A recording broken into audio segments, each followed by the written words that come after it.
Eh ben, let's go. Hello et bienvenue à tous dans ce nouvel épisode du podcast Impact. Aujourd'hui, on reçoit Sylvain, un spécialiste sur YouTube.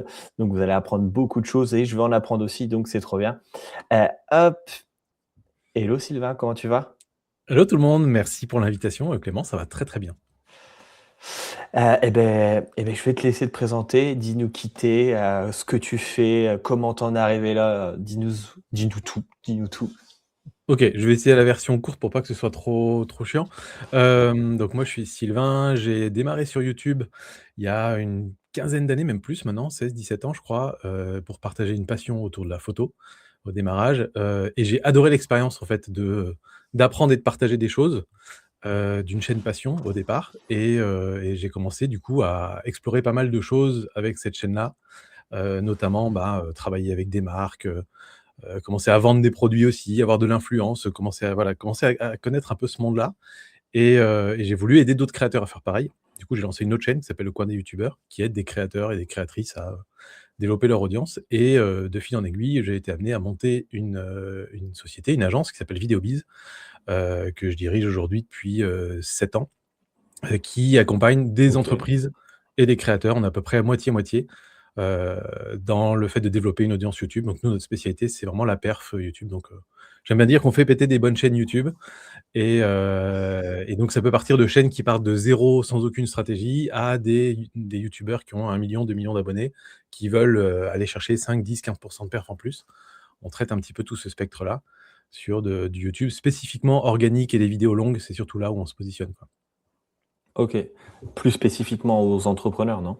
C'est ça? On Ta a cible, vraiment c'est on a vraiment quoi? les 2. On a des entreprises qui sont des très Ok. grosses entreprises. On a des gens qui sont plutôt solos et puis et des startups, des associations, enfin voilà, un petit peu de tout. Pas de créateur de contenu? Si, si, je te dis, on a la moitié de nos Créateur de clients qui contenu sont des aussi? créateurs, OK, trop purs bien, créateurs. trop, trop bien. OK, bah et tu faisais quoi avant YouTube? Moi, Avant, j'ai une que tu formation lances tout d'ingénieur, ça? donc j'ai fait du OK, développement de produits, j'ai fait, ouais, de l'innovation, du développement de produits, de l'entrepreneuriat aussi, voilà, j'ai lancé quelques petites boîtes avant que j'ai plantées avant de trouver ma voie sur YouTube. trop bien. Ça fait 7 ans, c'est ça que tu fais ça? Ouais, c'est ça, on va dire officiellement 7 ans. Et l'agence dans sa forme actuelle où on est, une équipe d'une vingtaine de personnes aujourd'hui, ça fait 3-4 ans. OK, trop bien. Et ben, en plus, ça va m'aider parce que moi qui me lance, entre guillemets, pas entre guillemets, sur YouTube, 2 vidéos par semaine, même si c'est des podcasts, c'est YouTube quand même. Je vais même essayer des autres formats un peu plus, conseils, value asset et cetera. Donc bah, ça va m'aider, donc c'est trop bien, ça va m'aider, ça va aider les personnes qui nous regardent. Donc pour rentrer un peu plus dans le vif du sujet, à quel moment pour toi YouTube est devenu vraiment un levier, dans lequel où tu vis, tu vois? Ça fait combien de temps sur 7 ans, au bout de combien de temps tu t'es dit: «Ah OK, je peux en vivre, ça peut être pas mal de créer un business là-dedans»? Je suis un cas un petit peu particulier parce que je parle sur YouTube à des gens qui veulent faire du YouTube. Donc c'est forcément un petit peu plus facile que Ouais, pour d'autres, on va dire, parce que dès le départ, en tout cas quand j'ai lancé le coin des youtubeurs, l'idée c'était d'en vivre, c'est d'en faire une activité. Donc je te passe un peu tous les détails qui m'ont amené à cette décision-là, mais c'était un plan, on va dire. Je ne savais pas encore sous quelle forme, si ça allait être du conseil, si ça allait être de la formation, si ça allait être une agence, et cetera. Ça s'est construit dans le temps. Mais c'est vrai que j'ai développé ça, on va dire, à la manière d'un youtubeur, d'un créateur de contenu. C'est-à-dire que j'ai d'abord créé du contenu autour de ce qui m'animait, là où j'avais de l'expertise, pour voir ensuite ce que les gens voulaient, en fait, ce dont ils avaient besoin. Plutôt que d'arriver en disant: «Je pense que les gens ont besoin de ça, donc je vais, essayer de faire du contenu spécifiquement pour vendre ça». Je l'ai plutôt fait dans l'autre sens, en fait. Et donc j'ai été amené assez c'était ma vite à prochaine faire question. des audits de chaînes YouTube, qui est un peu ma spécialité. Vraiment, c'est la grosse analyse complète de toutes les datas. On a énormément de data sur YouTube, qui permet du coup de, très rapidement savoir, ce qui va bien, ce qui va mal, comment tu te positionnes par rapport, aux autres de ta thématique, et les bonnes pratiques à mettre en place pour, mieux performer avec ta chaîne. Et donc en fait, j'ai été amené, on va dire, au bout de, ouais, de 6 à 12 mois à peu près, à pouvoir me générer un petit SMIC, grâce à YouTube, OK, parce que, j'avais, tu sais, la stratégie classique au départ. Tu fais des vidéos très tutoriels, pour expliquer aux gens comment, aller de A à B, et ensuite tu dis aux gens: «Si vous voulez aller de B à Y, vous m'appelez, et on avance ensemble». OK. Donc les petites vidéos qui font, 500 vues, 1000 vues, 1500 vues, mais qui permettent d'avoir une audience très, très, très ciblée. Ça, c'est très bien pour démarrer, c'est très bien pour faire des petites offres, on va dire. Aujourd'hui, je suis sur une stratégie très différente où je fais des contenus beaucoup plus grand public pour toucher tous les gens qui ne cherchent pas une expertise YouTube, mais qui se rendent compte qu'ils en ont besoin a posteriori.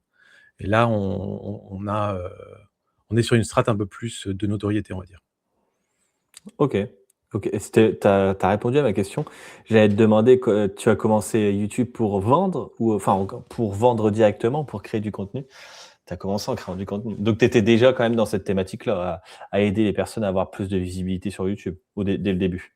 Ouais, c'est ça et en fait, j'ai d'abord commencé à étudier l'algo et les analytics pour ma propre chaîne sur la photographie qui existait déjà depuis longtemps. Et donc, ensuite me passionnant sur ce sujet-là, voyant qu'il y avait personne qui en parlait vraiment en France, bah, j'ai pris le créneau, on va dire et après j'ai Tu as jamais bien arrêté, fait. quoi. Tu as bien fait de le prendre. Non, c'est OK, trop bien et comme je te disais au début, ça va m'aider parce que, c'est pas facile YouTube. C'est pas comme les autres réseaux sociaux où, tu postes, non, non, si ta vidéo elle est vraiment pas bonne, elle est pas bonne, quoi. Heu, Moi, En je fait, sais que ouais, là, en il y ce a moment, je tourne entre, 50 et 100 et 200 vues donc voilà, quoi. une friction beaucoup Donc plus des forte, en fait, conseils, sur YouTube. C'est-à-dire que tu peux pas simplement dire: «Je vais faire 20 vidéos, tournées en une journée et puis il y en aura bien une qui marchera». Non, quand tu non, fais ça une marche pas. vidéo, si tu veux la faire bien, ça peut prendre plusieurs jours et donc en fait, tu as moins de possibilités de te planter et c'est ça qui rend la plateforme si difficile, on va dire, mais c'est aussi ça qui fait que la plateforme, elle est aussi, comment dire? Elle est plus exclusive et donc les places, Ils sont plus je sais limités. pas comment expliquer? Ouais, il y a les places sont plus limitées, mais quand on est dedans, on est plus en sécurité que sur les autres réseaux, quoi. Ouais, c'est vrai. Puis tu as moins de chances aussi de te faire bannir peut-être, ça je ne sais pas, mais je sais que sur Instagram, LinkedIn, bah, tu peux te faire bannir donc dès que tu as une chaîne YouTube, bah, forcément que les personnes en fait, c'est ce que je me dis et c'est que les personnes si ils arrivent à te regarder 10, 15, 20 ou plus, minutes bien sûr, bon, bah, c'est mieux qu'un post qui dure 30 secondes, quoi. Je pense que tu t'accroches plus avec eux, quand c'est comme ça. De toute façon, on le voit Oui. avec les youtubeurs qui sont connus, actuellement. Je suis beaucoup YouTube, je regarde beaucoup de vidéos donc forcément tu les suis un peu plus en détail. Donc dès qu'il y a un produit derrière, c'est plus simple. Je pense en tout cas. Tu me dis tu peux me contredire, mais en tout cas je pense. Aujourd'hui YouTube pour toi, il représente quoi dans ton business? Vraiment c'est acquérir des leads ou c'est aussi notoriété, ça te permet de faire, de la prospection pour tes autres réseaux sociaux aussi? Hem, Ça va c'est quoi ensemble. vraiment ta tâche Ça principale? Ça va ensemble? ça va ensemble, c'est-à-dire que, acquérir des leads, bien sûr, des leads directs, j'ai certaines vidéos, je fais des appels à action directs pour certaines de nos offres, et ça marche très bien, on va dire, voilà, je pourrais te donner je peux donner des exemples, mais j'avais fait une vidéo l'année dernière qui avait dépassé les 100 000 vues assez rapidement. Ça nous avait enclenché, je crois, une centaine de rendez-vous derrière et une trentaine de clients, en fait, donc Mmh. pour des offres qui sont OK. relativement high ticket sur une prestation qui est pas indispensable, en fait. Aujourd'hui, peu d'entreprises ou peu d'entrepreneurs se disent: «C'est indispensable pour moi que j'aille sur YouTube». Moi, je pense que ça l'est. Tout le monde devrait y être et tous ceux qui n'y vont pas aujourd'hui, je pense, prennent du retard. Pour moi, c'est comme les sites web en 2005, quoi, à peu près, voilà, aujourd'hui, on questionne pas le fait d'avoir un site web quand on est une entreprise. Hem, mais bref, je m'égare un petit peu. Donc oui, ça peut convertir en direct, mais je pense que le plus gros, les plus gros avantages, ils sont aussi sur l'indirect. C'est-à-dire, bah, déjà, quand il y a des personnes qui te suivent dans ta communauté, tu vas aussi rapidement trouver des personnes qui seront les bonnes personnes pour bosser avec toi. C'est tout bête à dire, mais je n'ai jamais publié une seule offre d'emploi. Toutes les personnes qui bossent avec moi sont des personnes qui m'ont contacté, qui m'ont OK. dit: «J'adore tes vidéos de YouTube, j'adore, ce que tu fais. Je voudrais savoir si moi je fais ça, par exemple, moi j'adore écrire des scripts, est-ce que je peux venir, bosser pour toi?» On Trop teste, on bien ça. voit si ça matche bien et l'avantage, c'est que les gens te connaissent déjà. Donc en fait, ils partagent déjà le même set de valeurs que toi et donc en fait, on a plutôt on va dire un taux de succès dans le recrutement qui est assez élevé, je pense, par cette méthode-là. Donc ça, c'est un des side effects, on va dire, intéressants. Et après effectivement sur la partie notoriété, bah, ça amène tout un tas d'opportunités de développement en fait, de rencontres, de partenariats avec d'autres boîtes, avec d'autres, personnalités, avec YouTube France et cetera, qui t'amènent plein d'autres opportunités que tu aurais pas imaginées en fait. Et ça, c'est le plus dur à expliquer en fait aux personnes qui démarrent YouTube parce que OK. c'est pas un truc tangible, on peut pas le mesurer. Mais tous les créateurs, notamment les créateurs B2B ou pro qu'on accompagne, le ressentent au bout d'un moment, quand leur chaîne commence à bien fonctionner, quand ils deviennent effectivement, top of mind comme on aime dire, mais vraiment top of mind. C'est-à-dire que, bah, tu penses, je sais pas, tu cherches, qui est top of mind sur la partie, comptabilité, tu penses, Bienvenue au cabinet, sans parce que c'est lui qui explose tout sur YouTube sur la thématique, tu vois? OK, ouais. Donc ça, c'est vraiment top of mind et du coup, ça ouvre tout un tas d'opportunités, y compris professionnelles derrière qu'on n'imaginait pas et ça, c'est un gros bénéfice aussi, ouais. Puis ça nourrit les autres plateformes aussi. Parce que, une Oui, personne qui a de la visibilité sur, YouTube, on va souvent aller s'abonner, sur Insta, sur LinkedIn, donc ça nourrit aussi les plus que, tu vois l'inverse. Tu vois, j'essaye de faire venir les personnes de mon Insta. ah, il y a une petite déconnexion. Bah, je vais reprendre la suite, il y a pas de souci. Ah bah, tiens, Clément Je suis revient. revenu. Je suis revenu, mais avec la mauvaise caméra, je l'avais dit. Hop, je Pas de reteste, souci. sinon je changerai de caméra. Sinon, je suis Non, prêt à ouais, je prendre la suite, il y a disais, pas de problème, hein, je peux. Assez, réactif. Je m'en doutais que ça allait, couper au d'un faux contact, mais bon, c'est pas grave. Et non, je disais, et tu vois, moi, j'essaye de faire venir d'Instagram à YouTube ou de LinkedIn à YouTube est beaucoup plus complexe. Je pense que l'inverse est plus facile, tu vois? Oui, On même peut le si ça reste faire, ça reste très mais faible, en fait. Ça reste globalement faible, ça je reste crois fait? qu'on OK. on dit souvent que tu peux, assez facilement amener peut-être 1 de ton audience d'une plateforme à une autre. Mmh, OK. C'est pas énorme, mais il y a quand même des plateformes qui ont des comment dire? Qui ont des intérêts particuliers du style, Instagram est très utilisé pour la messagerie privée, pour le fait de pouvoir contacter quelqu'un facilement. Parce que de nos jours, on laisse moins facilement C'est pas notre faux. email ou notre numéro de téléphone traîner, et on n'a pas forcément tous un site avec un formulaire de contact ou un truc comme ça. Donc le réflexe de beaucoup de gens maintenant, c'est Instagram pour contacter quelqu'un. Donc effectivement, si tu es connu sur YouTube, les personnes vont chercher ton Instagram pour t'envoyer un Ah message oui. privé, par exemple, tu vois? Mais pas forcément pour suivre tes contenus sur Instagram. Donc on va dire que là où c'est pratique, c'est que quand tu veux créer un contenu YouTube, souvent un contenu long, très travaillé, c'est beaucoup plus facile de réutiliser ça pour en faire des contenus courts sur toutes les autres plateformes, alors que l'inverse, c'est beaucoup plus compliqué finalement. Mais ça ne veut pas nécessairement dire que ton audience YouTube va te suivre sur les autres plateformes. C'est vraiment faut considérer ça comme des audiences séparées, et après, bah, tant mieux pour les quelques personnes qui te suivront sur l'ensemble des plateformes. OK. OK. Avant de rentrer vraiment dans le vif du sujet des 4 stratégies que tu m'avais Ouais. dit, qui m'intéressent, pour une personne, par exemple, de mon style qui veut démarrer, YouTube, une chaîne, qui débute une chaîne ou qu'on 100, 200, 300 abonnés, c'est quoi les premières stratégies à mettre en place? C'est quoi, est-ce qu'il faut du matériel? C'est pareil, tu vois, moi je me pose la question, est-ce que c'est mon matériel? Est-ce que les vidéos, c'est 10-15 minutes, c'est assez, c'est plus, c'est moins? Comment débuter sur YouTube? Pour bien performer dès le départ ou au moins avoir au moins des résultats assez rapidement, quoi. Ouais, alors il y a plein de questions différentes là dans ce que tu me demandes. Ouais, Nous, quand on beaucoup de démarre une questions. stratégie pour un client, généralement, on va d'abord lui demander pourquoi il veut aller sur YouTube, c'est quoi ses objectifs, c'est quoi son modèle économique, son tunnel de conversion et tout ça va être, très, très propre à chaque personne ou à chaque entreprise et on mettra pas en place les mêmes stratégies derrière et on va y arriver après derrière sur les 4 modèles de stratégies différents qui existent. Mais sur la partie vraiment très technique, il y a vraiment pas besoin de beaucoup de matériel. J'ai envie de dire s'il y a un truc à acheter, c'est un micro. Plus important qu'une caméra, plus important que tout le reste parce qu'un bon son, reste un signe de professionnalisme beaucoup plus qu'une bonne image en fait, en vrai. Hem et donc voilà, un bon petit micro cravate, qui coûte, 40-50 balles et qu'on peut brancher sur le téléphone par exemple, ça peut suffire et ensuite se filmer avec un téléphone, c'est très bien. Ça va être presque plus important, on va dire, de bien écrire vos vidéos et d'avoir un contenu intelligent, plutôt que d'avoir un super montage avec des effets spéciaux ou d'avoir des super lumières. C'est moins grave, en fait, finalement et au contraire, je trouve même ça peut être pas mal d'avoir un truc un peu imparfait parce que ça nous rend un peu humains aussi. Voilà. OK. Donc petit conseil, par exemple, que j'aime bien donner rapidement, on a souvent envie de créer une proximité avec son audience, et pour ça, se mettre près de sa caméra, près de son micro, va aider à créer cette proximité. Alors moi, je fais de la OK. photo et de la vidéo, par ailleurs. Peut-être à certains, ça leur parlera, mais si on utilise, par exemple, un 50 millimètres, un objectif 50 millimètres, ou bien imaginez le zoom de votre téléphone et que vous vous mettez loin, vous allez à la fois déjà être loin de votre téléphone, loin de la caméra et loin du micro et naturellement, on va parler comme si on était un présentateur télé, tu vois? Naturellement, on va faire: «Bonjour tout le monde!» machin et on va avoir cette espèce de voix bizarre, qui donne l'impression qu'on fait une présentation devant 1000 personnes. Alors que ce qu'on a envie, c'est que les gens qui nous regardent ou qui nous écoutent aient l'impression qu'on est juste à côté d'eux sur un canapé et qu'on est en train de leur parler.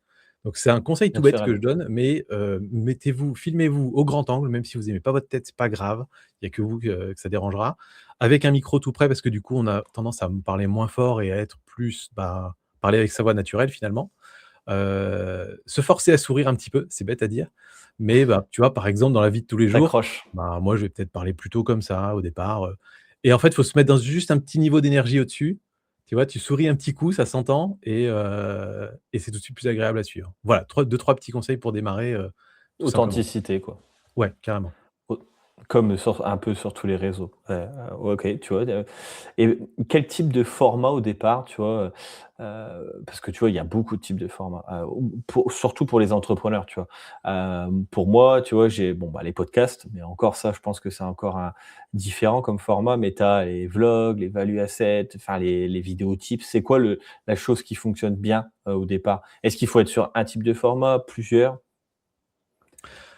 Au début, il faut c'est comment dire? C'est pas le réseau social le plus héroïste, YouTube. Mmh. Donc faut pas s'attendre à ce que les premières vidéos vous ramènent plein de clients et avoir les résultats tout de suite. Donc moi, ce que j'aime bien dire, c'est que généralement, au début, il faut faire des vidéos pour soi, mais pas dans le sens où on l'entend, mais il faut se chouchouter soi-même, en fait. Faut ménager sa monture et sa monture, c'est soi, c'est sa motivation. Parce que c'est dur de faire des vidéos YouTube et donc quand tu veux sortir une vidéo qui va faire 15-20 minutes, parce que c'est à peu près ce genre de durée qu'il faut viser au début, hein. Laissez tomber les vidéos de 5-6 minutes, aujourd'hui, c'est plus du tout mis en avant et les gens recherchent plus ce type de durée-là. Mais donc quand tu prépares une vidéo de 15-20 minutes, il faut avoir beaucoup de choses à dire, il faut la préparer, il faut faire des recherches, il faut faire du script, il faut faire du montage, il faut faire voilà, c'est énormément de travail et du coup, la plupart des gens, en fait, vont en faire 2, 3, 4, vont se cramer, vont voir que les résultats sont pas forcément derrière et après vont dire: «Bon, c'est pas pour moi, j'arrête tout». Et donc la première barrière, elle est là, en fait. Elle est à, comment faire en sorte que tu vas avoir envie de créer 15-20-30 vidéos, avant de se dire: «Est-ce que c'est les bons formats? Est-ce que c'est ça qui va me plaire?» et cetera. Donc j'ai presque envie de te dire, on va discuter ensemble, je vais mieux comprendre ta personnalité, je vais mieux comprendre tes motivations et je vais te dire: «Toi, fais des vlogs directement» ou je vais te dire: «Toi, fais des tutos tout de suite pour démarrer parce que c'est ce qui semble le plus naturel pour toi» OK. ou «Fais, des challenges». Voilà, il y a plein de façons différentes de le faire, mais la vraie bonne recette pour se planter, c'est de démarrer en se disant: «Je vais faire, les formats dont je suis convaincu que ça marche, je vais me faire violence et je vais les faire» et ça, je sais d'avance que tu vas abandonner avant même que ça apporte des résultats, quoi. Donc voilà, pense vraiment les 10 premières vidéos comme: comment je fais en sorte qu'elles soient simples à faire pour moi, que je prenne du plaisir à les faire, et que j'apprenne un petit truc à chaque fois. Peut-être la petite erreur qu'il faut éviter, c'est de se dire: «Je vais faire, mes 10 premières vidéos, je vais les batcher et tout tourner le même jour, tout écrire à l'avance, tout tourner le même jour, tout sur le Mmh. même format». Parce que malheureusement, quand tu fais ça, tu n'as testé qu'un truc, en fait. Tu as testé qu'un seul format avec une façon de faire, sauf que tu as fait 10 fois les mêmes erreurs. Ouais, Donc bah, oui, en le plus plus. dur, c'est quand même de se mettre en mode: «J'en fais une, j'étudie, j'analyse, j'en refais une deuxième, j'étudie, j'analyse, j'en refais une troisième», à chaque fois de progresser un petit peu quand même. OK, OK. Et le montage important, pour une vidéo YouTube ou, tu vois, naturel, Bah, là aussi, ça dépend de comment tu prépares tes vidéos, en fait. Il y a on va dire, il y a 3 façons j'aime bien relier le montage à l'écriture, parce qu'il y a 3 façons d'écrire des vidéos. Soit tu fais une vidéo où tu tournes à l'arrache, tu as fait peut-être 3 bullet points et tu dis: «J'enregistre comme ça au naturel». C'est ce qu'il y a de plus simple à écrire, parce qu'il y a quasiment pas d'écriture. Il faut être plutôt à l'aise à l'oral et c'est ce que je fais, moi. capable de blablater un peu. Mais du coup, c'est le format le plus dur au montage. C'est-à-dire que normalement, si tu fais ça, tu dois passer énormément de temps au montage, à supprimer tout ce qui est superflu, à supprimer toutes les parties où tu vas reformuler un truc que tu as déjà dit, et voilà, pour être vraiment plus direct et pas gaspiller le temps de ton audience, en fait. Respecter le temps de l'audience, c'est ce qu'il y a de plus dur et du coup, ce format-là, normalement, demande de passer beaucoup de temps en montage et d'être très critique envers soi-même et c'est vraiment pas facile au départ. Après, il y a le format à l'autre extrême qui est totalement scripté. Tu écris tout de A à Z, tu fais ton script, tu lis sur un prompteur et là, c'est, généralement hyper direct, hyper efficace. Quasiment pas de montage à faire parce que le texte est déjà bien écrit, mais beaucoup de travail de préparation, de script et cetera. Un petit conseil pour ceux qui veulent scripter d'ailleurs, c'est de relire et réécrire son texte, en refaisant une lecture à l'oral. Parce qu'en fait, on écrit en littéraire et on parle pas en littéraire. Mmh. Là, par exemple, je dis: «On parle pas en littéraire». Je dis pas: «On ne parle jamais en littéraire». Parce que «on ne parle jamais», c'est pas quelque chose que je dirais. Ce n'est pas quelque chose que je dirais, tu vois? C'est vraiment pas la même façon de parler. Donc en fait, ce Ouais, que OK. je fais en général, si je fais des scripts, c'est que je vais relire mon script à voix haute et dès que je bute un peu, je vais le réécrire en langage parlé. Je vais mettre, je sais pas, CH apostrophe AIS, pas. Comme ça, quand je lirai mon script, je OK. le lirai en parlant, naturel. Donc voilà, petit conseil comme ça. Et puis il y a la version intermédiaire qui est celle que je préfère aujourd'hui, qui est celle où en fait, tu écris ton script, sans faire trop gaffe aux tournures de phrases. Tu essaies de faire des phrases relativement courtes et ensuite pour tourner ta vidéo, plutôt que de lire le script sur ton prompteur, tu vas mettre ton script sur un écran à côté ou sur une feuille de papier Et et puis en ouais, fait, OK. ce que tu vas faire, c'est que tu vas regarder ta phrase, l'idée de ta phrase et ensuite tu te mets face à ta caméra et tu redis la phrase avec tes propres mots et tu fais ça à chaque fois, phrase par phrase et au montage, il y a plus juste à faire des cuts et ça se fait très bien sur YouTube et du coup, ça reste du langage naturel sans avoir eu besoin d'écrire un script très complet, très exact et moi, c'est comme ça que je fais la plupart de mes vidéos aujourd'hui, ça passe plutôt bien. OK. Je sais pas si ça répond un peu OK. à ta question, mais Ah moi, tu vois, si, moi je fais un peu le format, tu vois? Je regarde à gauche, c'est parce que j'étais en train de préparer une vidéo, pour ce week-end, tu sais, Value Asset, où je donne des conseils pour créer une offre irrésistible et moi je fais à l'impro total. J'ai mon Value Asset devant les yeux et puis je fais à l'impro, tu vois? Je partage l'écran et puis, donc et puis je fais pas de montage. ouais. Donc il y a peut-être des choses à améliorer. Ouais, Donc après, si c'est ça qu'il ouais, te faut pour te lancer, pour te motiver au début et te dire: «C'est vraiment pas trop compliqué, au moins», parce que si, ouais, c'est ça. voilà. Encore une fois, au début, on s'en fout, en fait. Les premières vidéos de sa chaîne, on s'en fout, c'est pour soi. Donc si tu arrives à les sortir et à te dire: «Ça y est, j'ai mis un pied dans la machine et ça commence à rouler, ça commence à me plaire tout ce processus». Après, petit à petit, tu voudras t'améliorer et c'est OK, en fait. Donc c'est tout à Comme fait OK que les Instagram. premières, voilà, que les premières vidéos soient pas parfaites. C'est exactement ce que j'ai fait. Bah, c'est voilà, si c'est bon pour toi, c'est Vidéo, la bonne chose. comme tu as Ce dit, qu'il faut pas, c'est comme tu as dit, faire puis ça maintenant il y a un sur monteur. 400 vidéos d'affilée, quoi. Il y a un moment où il Ouais, c'est faut, ça. dire: «Je dois commencer à step up». Ah bah, c'est ce que j'ai fait sur Instagram, tu vois? Vidéo, où je faisais mon propre montage, et puis après, bah, là, j'ai un monteur, tu vois? Donc Ouais. ouais, donc OK, OK et format podcast, ça marche bien aussi sur YouTube?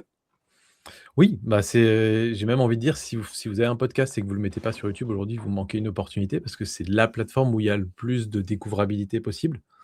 Maintenant YouTube, il y a de plus en plus de podcasts dessus C'est et sûr. donc il faut être capable de sortir un petit peu du lot et c'est vrai que les formats, on a eu pas mal de clients, hein, qui ont du podcast, et qui essaient de faire des formats un peu originaux.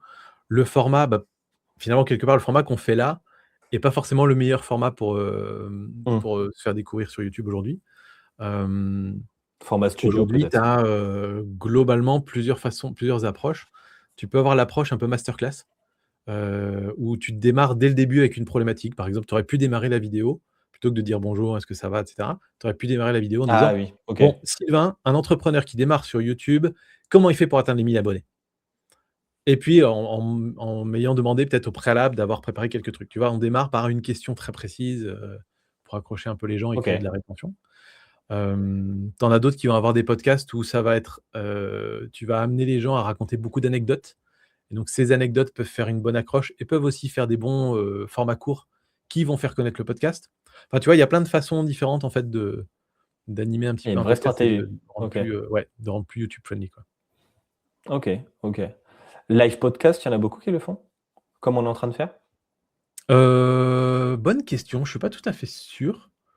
J'en connais pas trop en fait. Alors après, moi, je t'avoue que je fais des lives qui ressemblent un petit peu à ça, sur ma chaîne, mais Innovation. je les mets pas en podcast, mais c'est plus pour la communauté, on va Innovation. dire. Mes lives, il y a que ma communauté qui suit les lives, en fait. OK.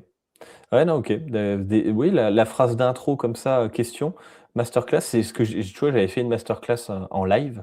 C'est ce que j'avais fait, mais parce que c'était une masterclass à but, derrière forcément de vente, mais OK, ouais, tu vois, j'y avais pas pensé. C'est une bonne stratégie. OK. Et donc là, si on rentre un peu plus dans YouTube, les stratégies YouTube, tu m'avais parlé de 4 stratégies, Ouais. qui permettent aux entrepreneurs d'être beaucoup plus rentables, comme tu m'as dit, les 4 seules stratégies rentables pour les entrepreneurs sur YouTube, d'où le titre.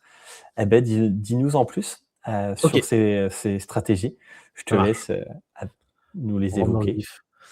On rentre dans le La vif. stratégie donc la stratégie numéro 1, en fait, je vais te dire les 4. La stratégie numéro 1, c'est stratégie orientée vente. Le but, c'est de vendre vite et de faire du chiffre d'affaires vite. La stratégie numéro 2, c'est une stratégie orientée communauté. Le but, c'est de créer, animer une communauté et pas forcément vendre tout de suite, mais lancer un mouvement.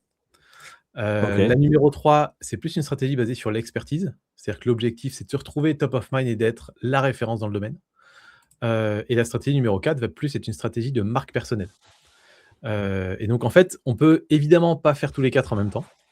J'aime bien dire qu'en général, c'est pas mal d'avoir une majeure et une mineure en termes de strat. OK. Et si c'est OK, je rentre un petit peu dans les détails des 4 pour Allez, que go. vous puissiez mieux comprendre. Je pars du principe que les personnes qui nous écoutent ont un petit peu de culture YouTube. C'est vrai que vous consommez un peu de YouTube, vous avez déjà quelques créateurs ou entrepreneurs en tête. Mais j'essaierai de donner des exemples quand même au fur et à mesure. Donc la stratégie de vente, globalement, c'est une stratégie où on va faire des contenus un peu résolution de problèmes. C'est le truc qui est beaucoup utilisé par les infopreneurs, toutes les personnes qui vont vendre de la formation. Pourquoi? Parce qu'en fait, on veut déclencher un achat immédiat et donc pour ça, on va faire le truc classique de: «Vous avez ce problème, je vous aide à le résoudre, je vous donne quelques tips et puis si vous voulez, une formation complète pour aller beaucoup, beaucoup plus loin, vous aurez tout, dans ma formation, dans ma masterclass et cetera». Donc c'est, on va dire la presque aussi la stratégie qui est la plus simple pour beaucoup pour démarrer, parce que, il suffit de partir des problèmes que connaît votre cible. Donc par exemple, moi, je pourrais faire des vidéos sur, comment atteindre 6 000 premiers abonnés sur YouTube, comment, écrire un bon script, comment faire de bonnes miniatures. Voilà, j'ai fait des contenus comme ça au début de ma chaîne, hein, et ça permet du coup d'attirer une petite audience. J'ai envie de dire peut-être les 5 de votre clientèle cible qui a déjà conscience qu'il y a un problème et qui est en train de chercher une solution. Les 95 des gens qui sont dans votre cible, qui peuvent devenir clients, qui, soit savent qu'ils ont le problème mais cherchent pas la solution, soit ne savent pas encore qu'ils ont ce problème, et le jour où vous pointez ça sous leur nez, ils vont dire: «Ah, en fait, je savais pas, c'est trop bien». Donc c'est eux qu'on va tacler avec les autres stratégies. Mais voilà, stratégie vente, quelqu'un tape, «Je veux atteindre les 1000 abonnés sur YouTube, comment faire?» Tombe sur ma vidéo, il se trouve que je donne quelques petits tips pratiques et à la fin, il y a une formation. C'est un achat assez facile derrière et c'est pour ça que beaucoup d'infopreneurs l'utilisent. Donc là, souvent, on va optimiser les vidéos pour la recherche. On va souvent faire des comment faire, machin truc, passer de l'étape A à l'étape B, et cetera. C'est une stratégie qui va généralement pas créer vraiment une relation long terme avec l'audience parce que les gens vont venir pour un problème précis et en fait, chacune de nos vidéos va tacler un problème différent et donc souvent la vidéo 2, la vidéo 3, la vidéo 4 va pas forcément concerner la même personne. Donc en fait, on va générer beaucoup de vues sur certaines vidéos, pas beaucoup sur d'autres. On va générer souvent pas mal d'abonnés, mais qui vont pas rester, en fait. Donc OK. c'est pas une stratégie qui permet de construire quelque chose. C'est vraiment une stratégie qui permet de convertir rapidement. De vente. Voilà, C'est un c'est peu le vraiment value stratégie de asset, vente. quoi, en vente. Ouais, C'est un peu c'est le ça. value asset. Donc on va OK. faire souvent plutôt des tutos, moi j'aime bien utiliser un peu le terme de la stratégie du spaghetti qui colle, c'est une expression que utilisent les Américains, tu sais, qui disent: «You throw things at the wall and you see what sticks». Quand tu jettes un bol de spaghettis, tu vois lesquels OK. restent collés au mur, quoi. C'est un peu ça, en fait. On va, faire une liste énorme de sujets, on va faire plein de tutos, on peut les faire relativement vite. Il y en a certains qui vont vraiment toucher une corde, dans l'audience cible et d'autres qui vont pas trop marcher et puis, après le jeu, c'est de refaire tout le temps les sujets qui marchent bien, quoi. Ça peut être pas mal aussi d'ailleurs OK. pour identifier les vrais besoins de votre cible et voilà, ça peut être pas mal aussi finalement quand on démarre une activité pour trouver les vrais points de douleur et tout, ça peut être bien aussi d'avoir cette stratégie-là. Voilà, ça c'est la Pour le stratégie de départ, vente. quoi. Je sais pas si tu as des questions par rapport à cette strat-là? C'est ce que ouais, c'est un peu c'est le value asset, quoi, les tips, en gros. Ouais, c'est ça. C'est ce format-là, quoi. OK. Les Ouais, conseils, les OK. erreurs à ne pas faire, les tutos, Il y en a bah, il y en a beaucoup qui le font ça. Il y en a beaucoup qui le ouais, font. après ça dépend de l'audience que tu enfin du type de chaîne que tu suis, mais effectivement, chez les infopreneurs, c'est le modèle principal, on va dire. Infopreneur, ouais. Ouais. OK. OK, ouais, pas mal. Donc, le modèle numéro 2, la stratégie numéro 2, c'est la stratégie de la communauté. Donc là, l'idée, Peut-être c'est plutôt de la partir meilleure, de qu'est-ce qu'il y a? la meilleure, je pense, selon moi. OK, peut-être, peut-être. Peut-être, Pourquoi je sais pourquoi tu pas. dis ça? Non, vas-y, ça m'intéresse. Avoir, Pourquoi tu dis ça? avoir une communauté, hop, en même temps, je règle mon micro. Avoir une communauté, bah, je sais plus c'est qui disait ça, mais quand tu as une communauté, en vrai, tu peux quasiment vendre ce que tu veux après, tu vois, si tu arrives à monter une communauté. Donc le mieux, c'est d'avoir une communauté engagée qui te suit, et là, tu as gagné. Enfin, je pense, ça, c'est selon moi, tu vois. Mais tu vas nous dire les avantages et les inconvénients. Oui, c'est ça, c'est exactement ça. On va dire qu'effectivement, l'avantage d'une communauté, c'est que, ben, on partage un set de valeurs similaires avec les gens qui sont dans la communauté. Maintenant, souvent, c'est sur un message ou une conviction particulière que ça va se construire, et donc c'est moins mouvant dans le temps, par exemple, qu'une chaîne sur une stratégie de marque personnelle. Parce que marque personnelle, les Ok, gens vont pas forcément te créer une communauté, mais vont te suivre pour qui tu es. Et donc, par exemple, pour des serial entrepreneurs qui changent tous les 6 mois de projet entrepreneurial, c'est beaucoup mieux d'être en marque perso qu'en communauté. Par contre, ok. communauté, si toi, tu as toujours eu une seule passion dans ta vie, une seule obsession, ça peut être plus intéressant de monter une communauté. Parce qu'en fait, sur une communauté, on va pouvoir, bah, ensuite monétiser de plein de façons différentes, et dont la plupart, on ne sait même pas encore au démarrage comment on va les monétiser. Donc quelques petits conseils sur la stratégie communauté. Déjà, faut garder en tête que la plupart des communautés se construisent autour de valeurs communes ou de convictions communes plus qu'autour d'une thématique. Donc tu vas pas créer la communauté du SEO, tu vas créer la communauté, des personnes qui aiment optimiser, tu vois, des extrêmes optimisateurs, de sites web, par exemple. Tu vois, des personnes qui Ok. disent, «Moi, je veux avoir toujours tous les meilleurs tips, 10 coups en avance» et cetera. Donc en fait, c'est souvent important pour les communautés de trouver ce fameux message, le fameux truc auquel tu crois, et d'autres gens se retrouveront dans ce message, plus que sur la thématique. Pour réussir à construire une communauté, il faut que tu arrives à créer des contenus qui va provoquer de l'émotion et de l'engagement. Et donc souvent, en général, c'est pas mal de traiter des sujets un peu polarisants. Faut un Ok. peu y aller et oser donner son avis, donner son opinion, pousser des coups de gueule, dire les trucs qu'on adore, les trucs qu'on déteste. Et ça, c'est quelque chose que Ok. beaucoup d'entrepreneurs savent pas forcément bien faire ou sont pas prêts à assumer au départ. Mais en vrai, on construit pas une communauté en étant consensuel. En général, ça suffit pas, quoi. Ça marche pas. Voilà, c'est ça. Ok. C'est aussi une stratégie qui va demander du temps. On construit pas une communauté avec 6 vidéos. Donc Tu généralement, en fait, il faut m'étonnes. bourriner pas mal de contenu, être capable de donner beaucoup son avis, en faire peut-être des formats live, avoir de l'échange aussi avec sa communauté, tout ça. Donc là, si tu veux, en termes de format de vidéo, on va plutôt être sur des contenus type opinion. Je sais pas, je dis n'importe quoi. Pourquoi, si on reste sur le truc du SEO, pourquoi le nouveau site de la Fnac, est une grosse erreur? Enfin, voilà, tu vas analyser le site en disant: «Ils ont fait plein d'erreurs et ils vont se faire bouffer par Amazon», voilà, tu donnes ton opinion. Tu peux faire du réaction aussi, des contenus actu, ça peut marcher pas mal aussi là-dedans. Parce que globalement, quand tu veux réunir une communauté, bah, ça va être les personnes qui cherchent à avoir les dernières infos, les dernières actus et tout ça. Des contenus débat, ça peut être pas mal aussi finalement de se confronter à d'autres personnes ou de faire confronter des personnes ensemble. Voilà, beaucoup de choses qui sont beaucoup sur de la réaction, de l'actualité, et donc en fait, des sujets qui vont aussi devenir, obsolètes assez vite.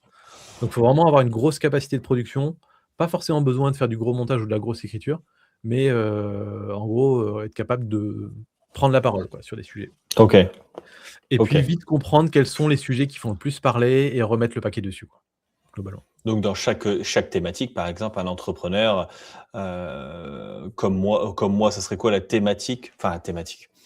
On verra à la fin. Je te reposerai la question à la fin. OK, bah, après on peut faire ça J'attends si les tu veux à 4 la fin. sujets. On pourra faire ta J'attends strat les à la fin. 4. Ouais, si tu veux. La stratégie numéro 3, c'est la stratégie d'expertise. Donc là, le but, c'est de devenir leader sur votre thématique. Le fameux top of mind, il y en a un, peut-être 2, voilà, pas beaucoup plus. Alors ce qui est drôle, c'est que c'est Ouais. assez hallucinant le nombre de personnes quand je discute avec eux, ils me disent: «Ouais, moi je suis top of mind, je suis numéro 1 dans ma thématique» et je les connaissais même pas. Donc en fait, tu as beaucoup qui pensent l'être et qui le sont pas vraiment. Hem Et globalement, pour être leader dans sa thématique et avoir vraiment cette posture d'expert, quasiment à chaque fois, il faut être numéro 1 auprès du grand public. C'est-à-dire que même des personnes qui ne s'intéressent pas à ce sujet vous connaissent. Et c'est là où généralement la magie opère parce que, je sais pas, tu es l'expert Ouais. numéro 1 en SEO, il y a quelqu'un qui est top of mind en SEO. Heu, En fait, même, je sais pas, le directeur de Carrefour qui s'est jamais intéressé à un site web va se dire: cette nana là qui est super balèze en Ah, c'est SEO, lui qu'il faut, quoi. je veux qu'elle Mmh. bosse pour nous. Je veux la rencontrer». Il va dire à son directeur marketing: «Rencontre-la et vois ce qu'elle peut faire pour nos sites web». C'est à ce stade-là, en fait, qu'on est vraiment leader d'opinion.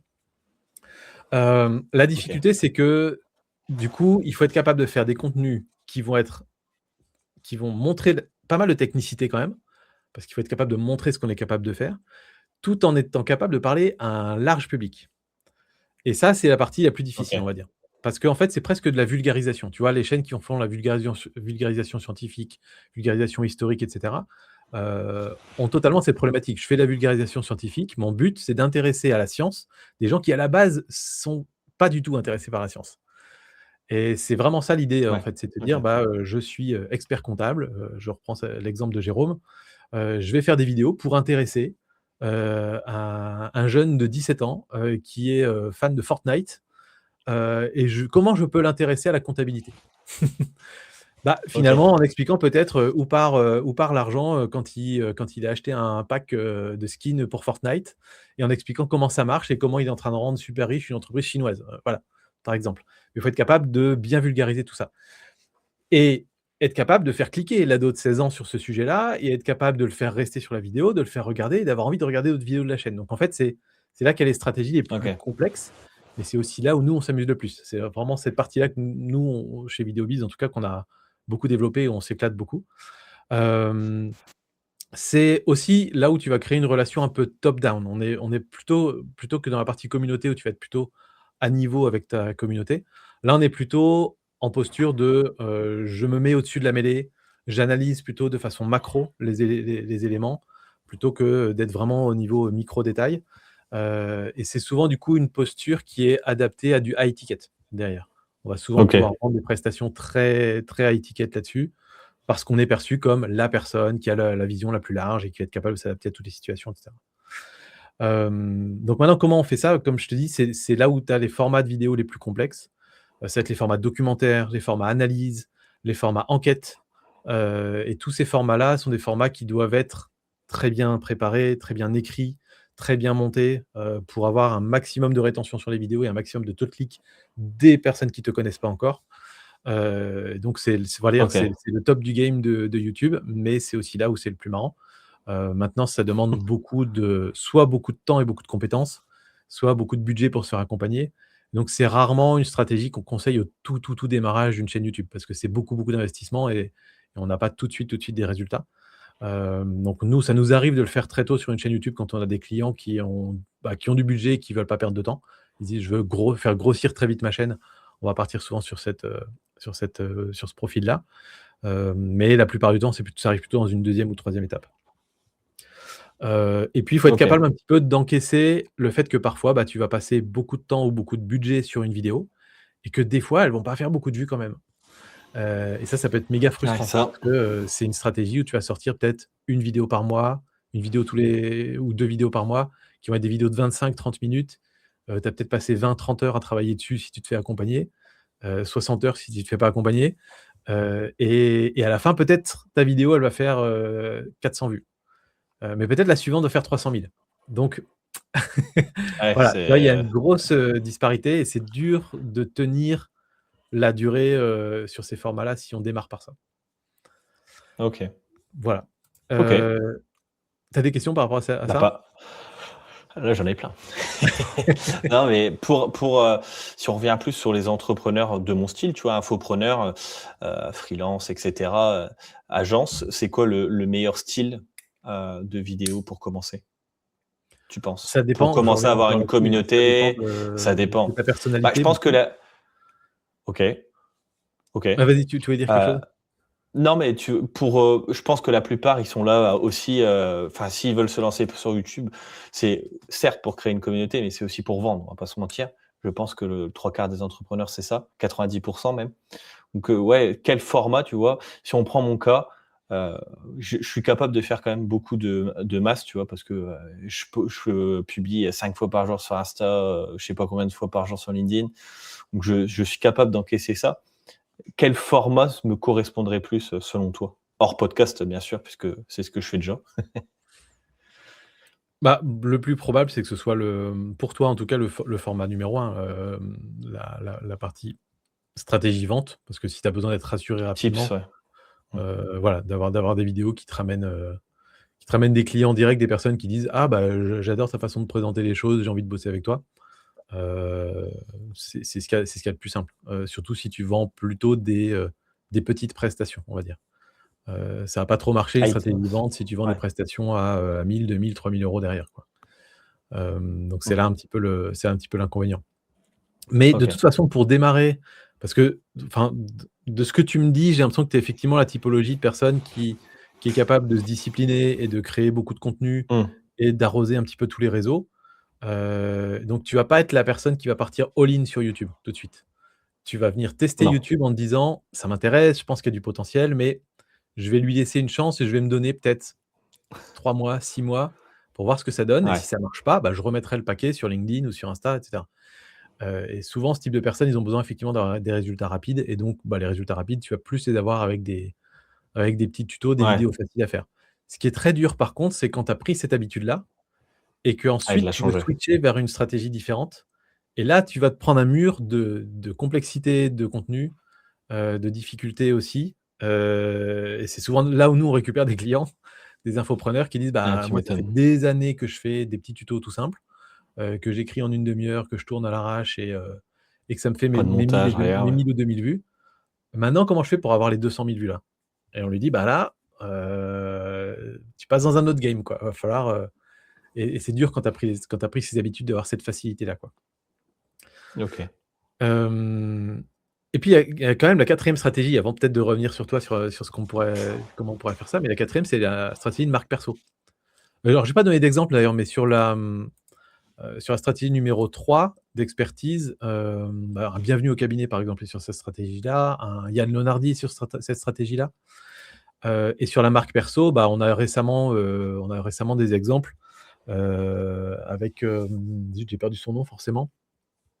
Toujours Hem, comme ça.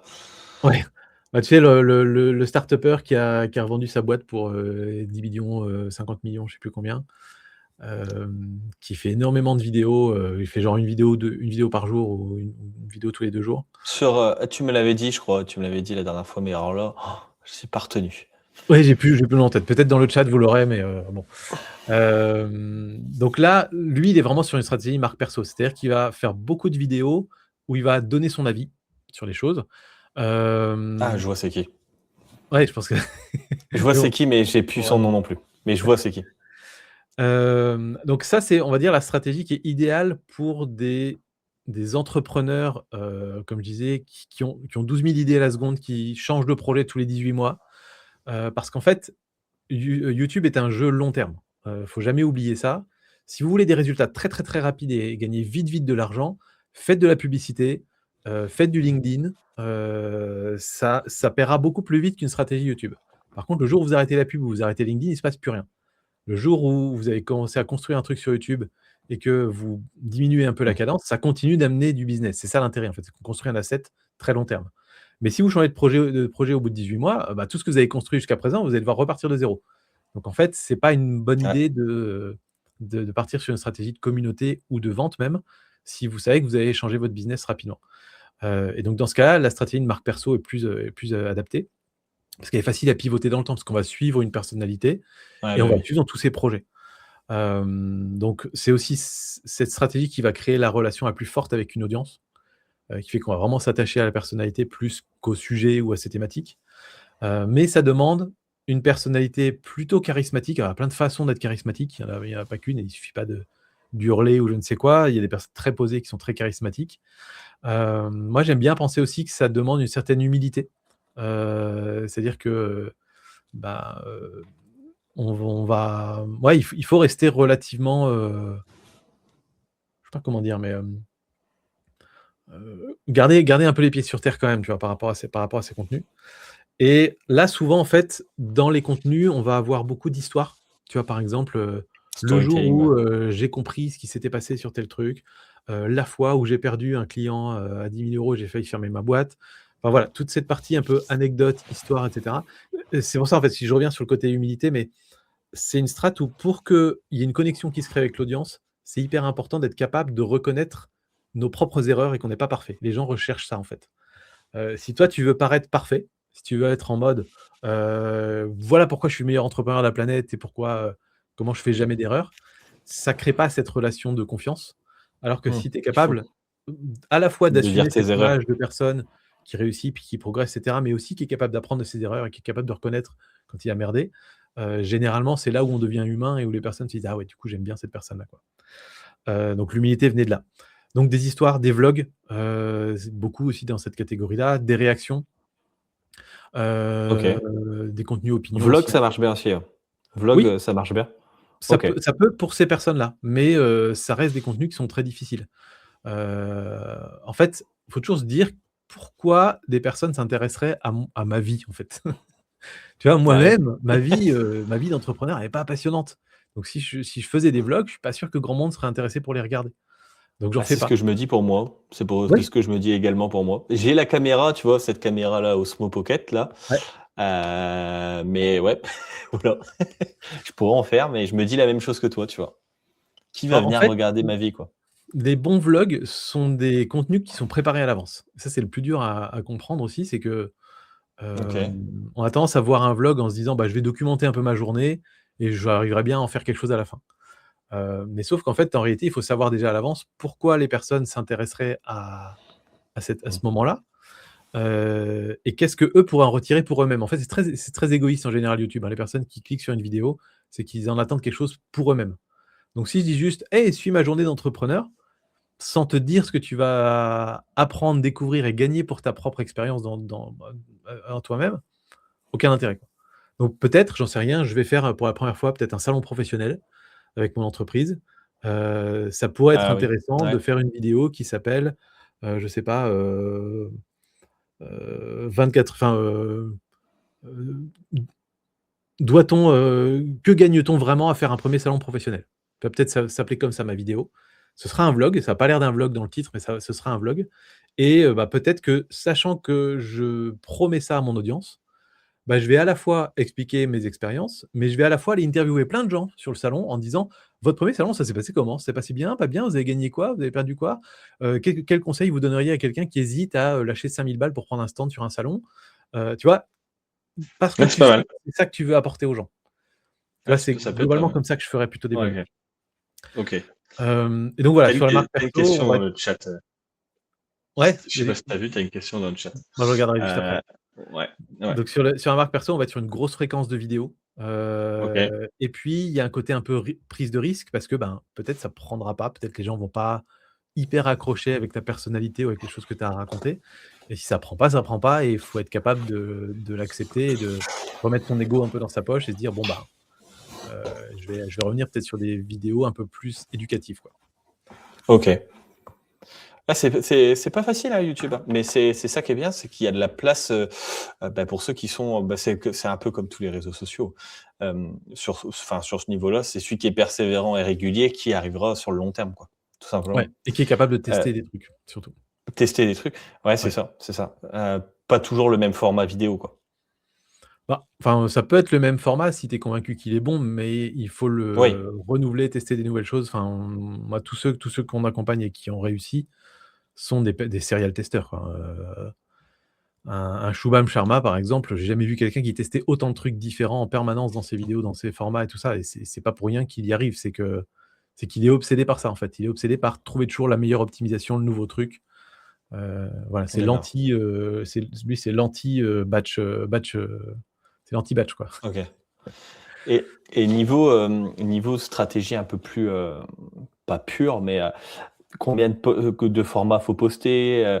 Est-ce qu'il y a vraiment un jour particulier, une heure particulière à poster? Est-ce que la miniature est importante? Qu'est-ce que tu en penses de tout ça? Sur les formats, au démarrage, j'aime bien, dire que ça peut être cool d'avoir 2 formats. Celui dans lequel tu OK, crois et celui que tu testes. Et l'idée, c'est d'en trouver rapidement un qui fonctionne et d'avoir toujours cette idée de si j'en ai un qui fonctionne, je fais, on va dire, Ouais, je 2 peux tiers tester ou un 3 autre. quarts de vidéo sur ce format-là et j'ai toujours une option pour tester de nouveaux trucs. Toujours avoir le coup d'après, en fait, en tête. Mais 2 formats, c'est bien déjà pour démarrer, c'est déjà suffisamment complexe comme ça. Hem, Sur la question de le jour, date de publication, heure de publication, ça n'a aucune importance, vraiment.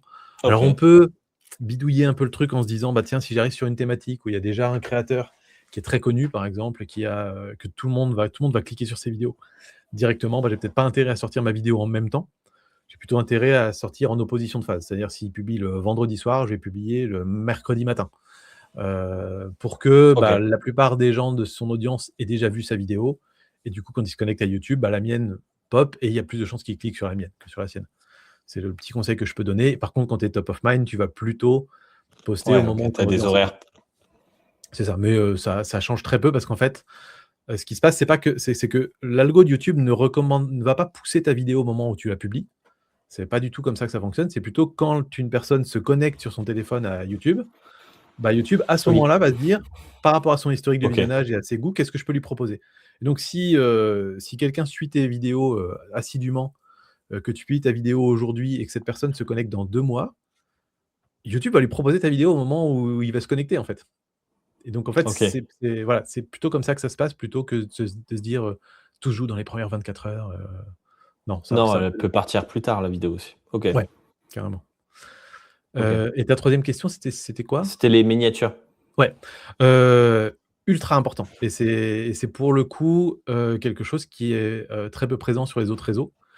Mais voilà, le fonctionnement de YouTube est plus proche du fonctionnement d'un Netflix que le fonctionnement d'Instagram, TikTok ou LinkedIn qui sont eux des feeds. Donc comme c'est des feeds, bah, ils proposent plein de choses et ce qui compte, c'est de rester sur un post, sur une vidéo. Là où sur YouTube, les gens doivent d'abord choisir de regarder un contenu avant que le contenu soit proposé. Et ce choix se fait par le titre et la miniature, tout comme sur Netflix, on va choisir quel film on veut regarder. Et donc, la proposition qu'on va faire par le titre et miniature, est ultra importante. C'est nous la partie sur laquelle on bosse le plus pour nos clients, là on apporte le plus de valeur ajoutée finalement. C'est ce qu'on appelle le travail sur l'angle, en fait. C'est toi, tu viens me voir avec un sujet et on va brainstormer ensemble. On a toute une petite méthodo pour savoir comment on transforme ce sujet en truc qui peut intéresser, et titiller la curiosité des personnes pour être sûr que ça va les faire cliquer. Et après, cet OK. angle, on le transforme en titre et en concept de miniature. Et sur YouTube, on a de l'A/B testing, donc on a la chance de pouvoir faire A/B/C test de titres et de miniatures qui permet aussi de, bah, comparer différents angles, sur un même sujet, quoi. Donc ça, c'est un élément qui est OK. vraiment important et c'est OK. surtout ça qu'il faut tester, en fait. Ça, c'est un petit conseil que je peux donner aussi. Souvent, on veut un peu streamliner sa production YouTube comme on streamline sur les autres réseaux, en templétisant tout. C'est aussi le truc à éviter. On évite le batch et on évite de templétiser ses titres et ses miniatures.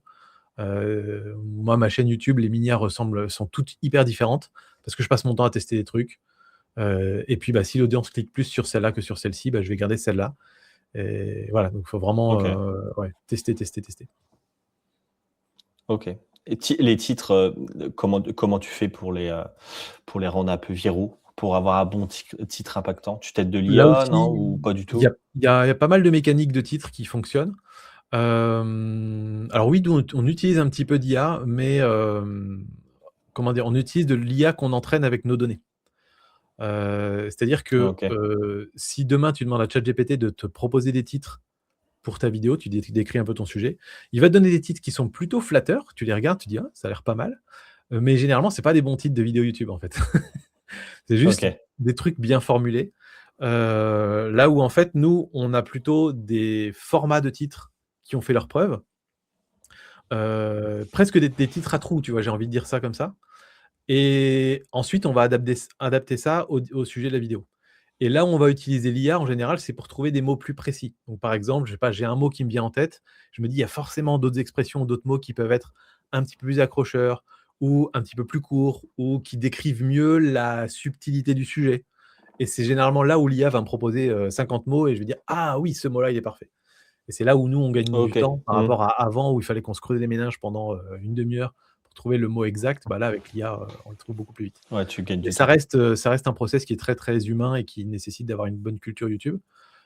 C'est pareil au début, les titres que vous allez faire seront pas forcément extraordinaires, mais en regardant, en fait, moi le conseil que je peux donner, c'est consommer YouTube en vous demandant comment je pourrais réadapter cette mécanique de titre qui m'a fait cliquer. En fait, il faut se regarder consommer YouTube. Pourquoi toi tu as cliqué sur cette vidéo-là et pas sur les autres? Parce que tiens, le titre, il t'a fait penser à tel truc et ça t'a titillé ta curiosité. Donc tiens, cette mécanique de titre-là, peut-être que pour mon prochain sujet, je pourrais la réutiliser. Et c'est vraiment comme ça OK. qu'il faut le penser, en fait. Mmh.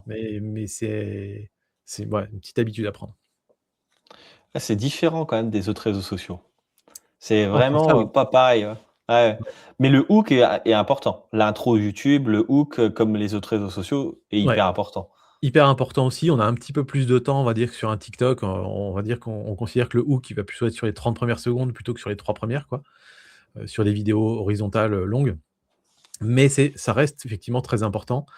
Là aussi, c'est toujours compliqué, mais il y a plusieurs façons de faire et ça dépend, en fait, de ton sujet. C'est-à-dire qu'il y a certaines vidéos où dans le titre, on a compris l'enjeu, on a compris la problématique, donc tu as pas besoin de le répéter dans l'intro.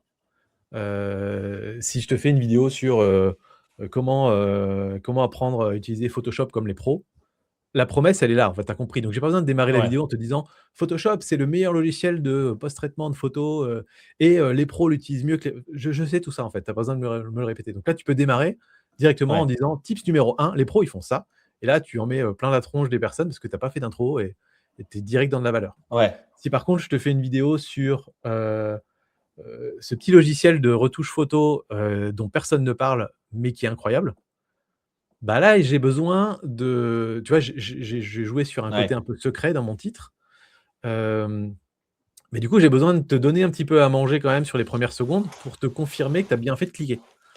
En t'expliquant peut-être un petit peu pourquoi ce logiciel, par exemple, je sais pas, j'ai créé cette image avec ce nouveau logiciel et je l'ai fait en 4 minutes, là où Photoshop m'aurait pris 2 heures. Parce qu'il y a un petit outil, incroyable, qui est intégré dedans. Et ça pourrait vous servir pour le use case numéro 1, numéro 2, numéro 3. Si c'est votre cas, regardez cette vidéo. Tu vois, je vais renforcer un petit OK. peu l'intérêt pour le sujet. Donc c'est là aussi, tu vois, les intros vont être différentes un peu selon le type de vidéo que tu fais. Hem, ouais, globalement, voilà. Mais ça reste super important. Moi, j'aime bien dire, si tu vois, dans ta méthode de production actuelle, qui est plutôt sur du bullet point et de l'impro.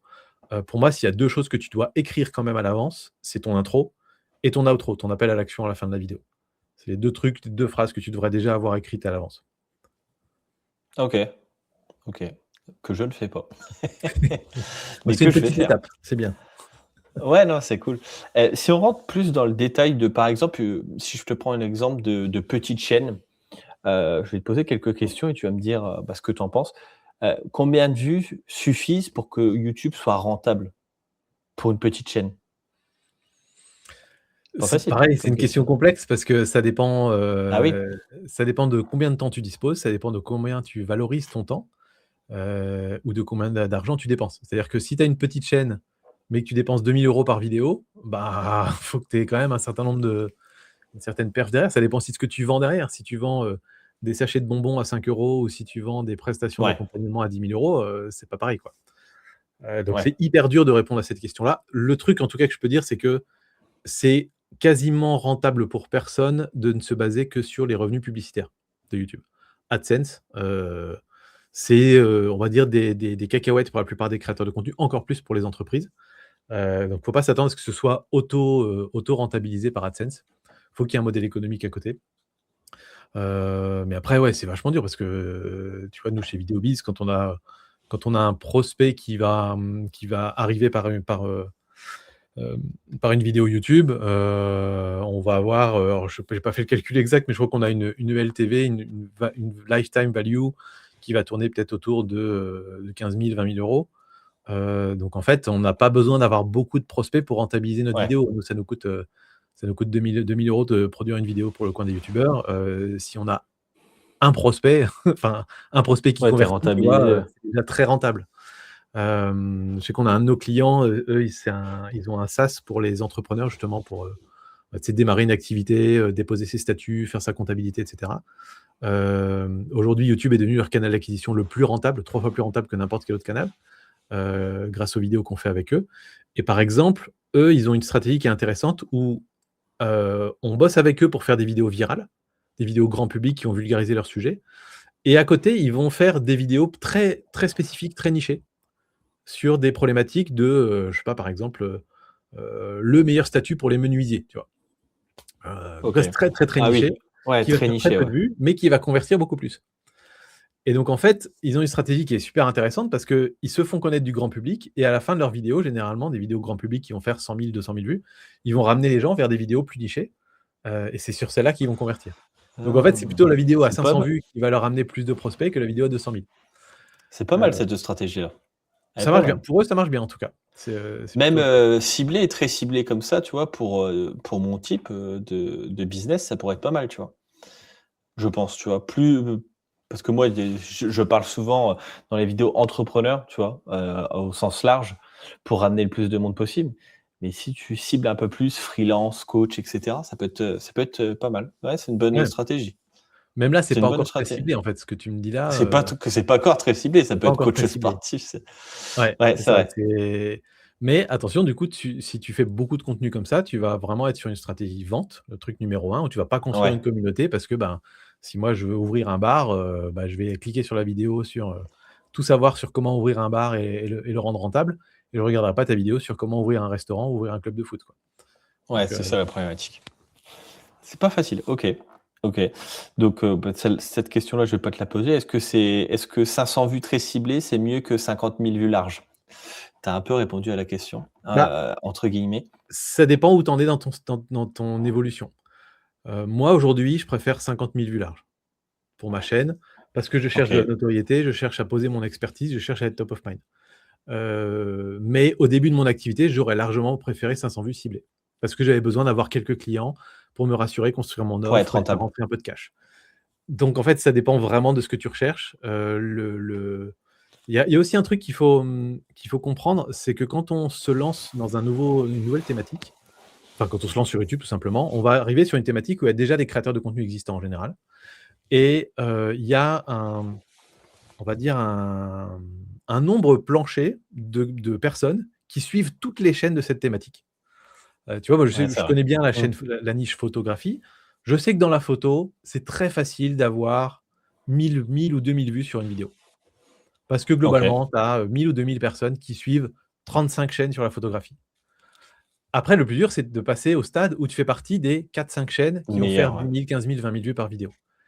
Parce que là, du coup, tu vas tomber sur les gens qui vont très précautionneusement sélectionner les chaînes qui suivent. Et ensuite, si tu veux faire du 100 000 vues par vidéo, là, tu es obligé d'aller chercher des nouvelles personnes qui n'ont jamais regardé chaîne YouTube sur la photo. Donc, tu vois, ces 3 paliers-là existent, en fait. Et donc, la stratégie vente va t'amener généralement très rapidement à ce premier plancher-là de 500 vues, 1000 vues par vidéo. Mais le problème, c'est que ce sont des gens qui sont sur toutes les chaînes de tes concurrents, qui ont déjà peut-être pris des offres là-bas, OK. etc. Ça peut être aussi des personnes qui se disent: «OK, je vais tester ton offre». Donc ça peut être des clients faciles dans un premier temps, mais ça va être toujours les mêmes. Ça va être toujours les mêmes 500 000 personnes et en fait, bah, très vite, tu vas te rendre compte, peut-être au bout de 6 mois ou 1 an, si tu es un peu agressif dans ta façon de vendre, que, bah, tu as un peu fait le tour et que finalement, tu en trouves plus de nouveaux. Et ça, c'est un truc qu'on rencontre beaucoup, nous, avec les infopreneurs. C'est que les infopreneurs qui se lancent au début, c'est Noël, Toujours c'est les trop bien. mêmes. Ils ont, plein de nouvelles personnes qui deviennent clients chez eux et tout. Et puis au bout d'1 an, 2 ans, 3 ans, ils disent: «Bah, je comprends pas, mes vidéos font les mêmes performances et je vends moins, je vends de moins en moins». Bah oui, mais c'est parce que c'est toujours les mêmes personnes, en fait. Donc Ouais. ils arrivent OK. à ce mur de: «Comment maintenant je me fais connaître de plus de monde?» Et c'est là où il faut faire des contenus plus grand public après derrière. OK. OK. Et au bout de combien de temps tu peux être monétisé sur YouTube? Est-ce que ça vaut le coup? Comment, tu vois, on voit souvent les gros créateurs de contenu sur YouTube, heu, j'en ai plein en tête, hein, mais qui vivent, en partie grâce à ça. Est-ce que ça vaut le coup? Au bout de combien de temps tu peux l'avoir? Comment ça fonctionne Alors, également? quand on parle de monétisation, souvent on parle d'AdSense, donc les revenus publicitaires YouTube. Il faut 1000 abonnés et 4000 heures de watch time, donc 4000 heures de temps de visionnage, ce qui est pas trop OK. difficile à atteindre globalement quand on crée du contenu régulièrement. Sauf que quand tu es à ce stade-là, tu vas généralement peut-être gagner, 40 € par mois ou un truc comme ça. Quand tu es enfin monétisé, tu gagnes 40 € par mois avec AdSense, donc c'est vraiment pas grand-chose. Aujourd'hui, il faut faire des millions de vues pour pouvoir ne vivre que de ça. Donc c'est pour ça qu'en général, chez les créateurs de contenu, les purs créateurs, on va dire, qui veulent vivre de leur création, il y a les sponsors qui arrivent derrière et les sponsors payent beaucoup mieux que la rémunération AdSense. Et là, généralement, pour pouvoir commencer à intéresser des sponsors, sauf cas spécifique, il faut commencer à avoir des vidéos qui vont faire 10, 15, 20 000 vues régulièrement sur sa chaîne. C'est à peu près ça le plancher, Ok. on va dire, pour commencer à intéresser des sponsors. Et ouais, voilà, globalement. Ok, ouais, donc au départ, c'est pas intéressant. Enfin, c'est pas que c'est pas intéressant, c'est que c'est déjà compliqué de pouvoir avoir énormément d'AdSense après ces vidéos, quoi. Compliqué. C'est ça, c'est ça. Et puis, Ok. puis je te dis, ça ramène pas Donc, grand-chose. faut Donc, pas compter là-dessus, quoi. Faut pas non, compter là-dessus. non, c'est vraiment au début, c'est l'argent de poche, c'est pour te payer une lumière, te payer une caméra. Non, mais c'est vrai, hein, tout le monde Du fait ça au début. matériel, quoi. C'est ça. Ouais, non, ok. Ouais. Et pour aller plus en détail, mais de toi, Ah, ton micro a été coupé un petit coup. Ouais, hop, là c'est bon normalement. C'est parce qu'il est connecté à ma caméra et ma caméra coupe. Ouais, donc je disais pour rentrer un peu plus en détail de toi ce que tu fais. Toi, tu as une chaîne YouTube. T'as combien d'abonnés sur ta chaîne YouTube? Alors, j'ai une dizaine de chaînes YouTube, mais on va dire 3 qui sont vraiment actives. Sur ma chaîne YouTube photo, on approche les 80 000. Sur le coin des youtubeurs, je crois on est à 34 000, quelque chose comme ça. Et Ok. puis j'ai une chaîne de podcast qui s'appelle Code YouTube, pour vraiment un peu décrypter YouTube, où là, pareil, on tente plein de formats podcasts différents. Là, en ce moment, j'ai lancé un format sur combien gagne un youtubeur. Donc je vais prendre des youtubeurs dans différentes thématiques et essayer de comprendre un peu leur modèle économique, comment ils gagnent leur vie, et cetera. Ça c'est intéressant. Ouais, c'est cool. En vrai, c'est cool, mais Ça c'est c'est le plus genre de communautaire. vidéo que Pour le j'aime coup, bien. c'est plus communautaire, tu vois? Ouais. Ok. Ouais. Faut aimer, creuser un peu le truc. Donc voilà, ça c'est le nombre d'abonnés. Après, c'est vrai que c'est simple de se définir par le nombre d'abonnés, mais généralement, moi, ce qui m'intéresse plus, c'est de voir le nombre de vues et la capacité d'un créateur à aller chercher de la viralité. Ce que j'arrive plutôt bien à faire aujourd'hui sur ma chaîne photo qui s'appelle Mon Petit Réflexe et sur le coin des youtubeurs. Et par contre, sur la chaîne Code YouTube, pour l'instant, on n'a pas encore vraiment trouvé ça parce que pour moi, Code YouTube est très communautaire. Donc en fait, par exemple, mes épisodes de podcast, je fais en sorte qu'il n'y ait pas de montage. Enfin, tu vois, je fais vraiment au plus simple pour être sûr de produire du contenu, plutôt que de Un viser peu la comme je fais. viralité. C'est Un peu ça, comme je c'est fais ça, là. Ok. c'est ça. Ok. Et podcast, donc tu te filmes toi seul ou t'invites des personnes? La plupart du temps, c'est avec des personnes, mais je le fais toujours à distance comme tu fais là. Moi, j'aime bien ce format-là parce que ça permet, on a des logiciels maintenant de podcast qui permettent de sélectionner la personne qui est en train de parler et puis surtout, on regarde les gens dans les yeux, alors que dans les studios de podcast, en fait, tu vois les gens de côté qui sont en train de se parler entre eux et toi, en tant qu'audience, c'est bizarre, en fait. Finalement, tu as l'impression Ouais, de c'est vrai. tenir la chandelle et voilà, donc je préfère moi le podcast plutôt à distance, puis ça permet surtout de connecter avec des gens d'un peu partout et pas être obligé de monter à Paris, Ouais, et tu de m'étonnes. demander aux gens de se déplacer, quoi. Tu utilises quoi comme studio de podcast en ligne? StreamYard, un autre? J'utilise Riverside, moi. Ah, il y a beaucoup qui utilisent Riverside. Ouais, c'est pas Ok. mal. C'est pas mal fichu, ouais. Parce que tu vois, je me dis, bon, j'en reparlerai plus tard, peut-être hors podcast, mais ils couvrent souvent StreamYard quand même, tu vois. Euh, donc, Je crois que même l'avantage la de qualité. StreamYard, c'est que tu streams sur plein de plateformes en même temps et tu peux accréter un peu les commentaires de toutes les plateformes, ce qui est pas forcément Quand le ça cas. Tu marche. vois, Riverside, c'est bien pour enregistrer un podcast, mais pas forcément pour le diffuser en live en même temps. Tu peux être en Heu, live quand même avec Riverside? je suis pas sûr, peut-être, mais faudrait vérifier. Je t'avoue que pour l'instant, moi, j'utilise pas comme ça, donc je sais pas. Ok, ouais, l'avantage, moi, j'utilise StreamYard, c'est parce que tu es en live, tu es enregistré et tu peux le réutiliser en podcast.